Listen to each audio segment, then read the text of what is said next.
Hey folks, it's Jim from the Movie Rewind, and soon I will be giving my top 10 most anticipated films of 2012. But first, in this video, some honorable mentions for films I'm looking forward to.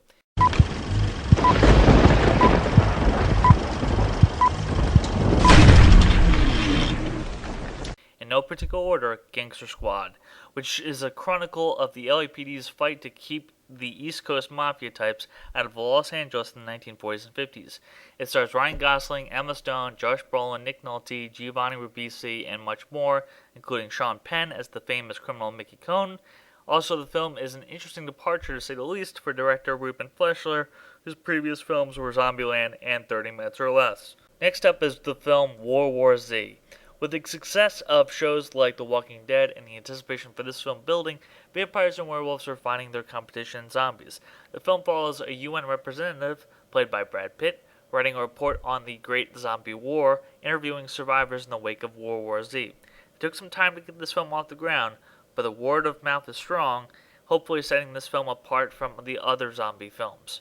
Next is Ben Affleck's Argo, which follows the CIA's attempts to rescue 6 U.S. hostages by staging the filming of a science fiction movie.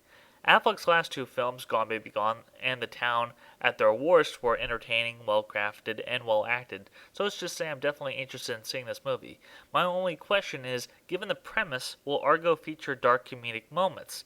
If this is so, that is perfectly fine, but the film is produced by Grant Heslov and George Clooney, and their last collaboration, the dark comedy, The Men Who Stare at Goats, was a bit of a disappointment for me. Still, I hope for the best. Then there's Steven Spielberg's Lincoln, which will follow the last few years of Abraham Lincoln's life and the abolishment of slavery and the end of the Civil War.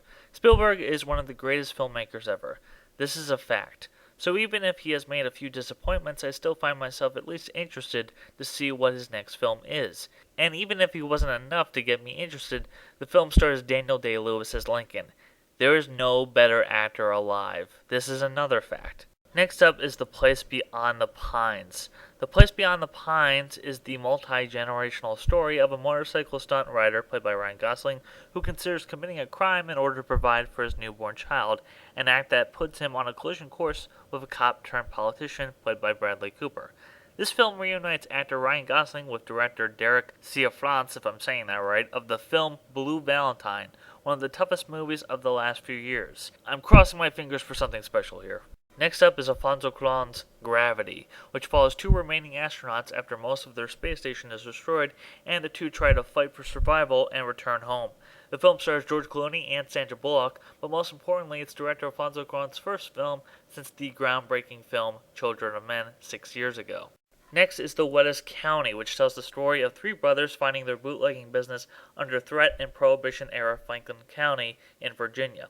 Based on the novel, the film is directed by John Hillcoat, and it's written by the talented screenwriter, composer, and songwriter Nick Cave. While I found Hillcoat and Cave's adaptation of The Road to be somewhat underwhelming, the 2 were also behind the film The Proposition, one of the best westerns in recent memory. Unfortunately, The Wettest County was recently pushed back from April to Labor Day weekend, which might be a cause for concern regarding the film's quality. Next up is This Is 40. Debbie and Peter, played by Leslie Mann and Paul Rudd, were arguably the scene stealers of Judd Apatow's film Knocked Up, and now this film will of course follow them at age 40. In all seriousness, I think Judd Apatow has, for the most part, revitalized comedy as a director, writer, and producer.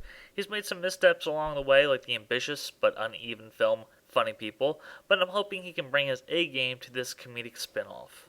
We're nearing the end of the honorable mention list, but we have 2 more picks to go. The next one is The Amazing Spider-Man. Personally, I think it was a bold and smart move to reboot this series. It's been 10 years since the first and 5 years since the last. When a series ends on a disastrous note, I never think it's too soon to reboot a franchise. At first glance, there doesn't seem to be much that's actually different, but if you watch the trailer a second time, there seems to be enough differences within the origin so that it's not too stale. Garfield looks more suited in age than Maguire, who cried more than any other superhero in history. You have Emma Stone as Gwen Stacy, his first love interest in the comics, Lizard as the bad guy, and the snippets of Peter Parker's parents and the mystery surrounding their death. And lastly is the new James Bond movie Skyfall. Like many, I thought Quantum of Solace was a lackluster follow-up to Casino Royale. With MGM's financial troubles past them and Sam Mendes hired as the director, it looks like the sequel is finally happening, and with Daniel Craig returning as 007 and Javier Bardem as the villain, this has high expectations to live up to. Hopefully Mendes, who has no previous history directing action films, can bring some inspired choices. Then again, Mark Forster was an inspired choice to direct Quantum of Solace, and look how that turned out. So there you have it, folks. Those are my honorable mentions for films I'm looking forward to in the year 2012, and even if they didn't quite make the list, I couldn't be more excited to see them. Check back soon for my official top 10 most anticipated list of 2012. That's it from the Movie Rewind. Have a good day, folks. Until next time.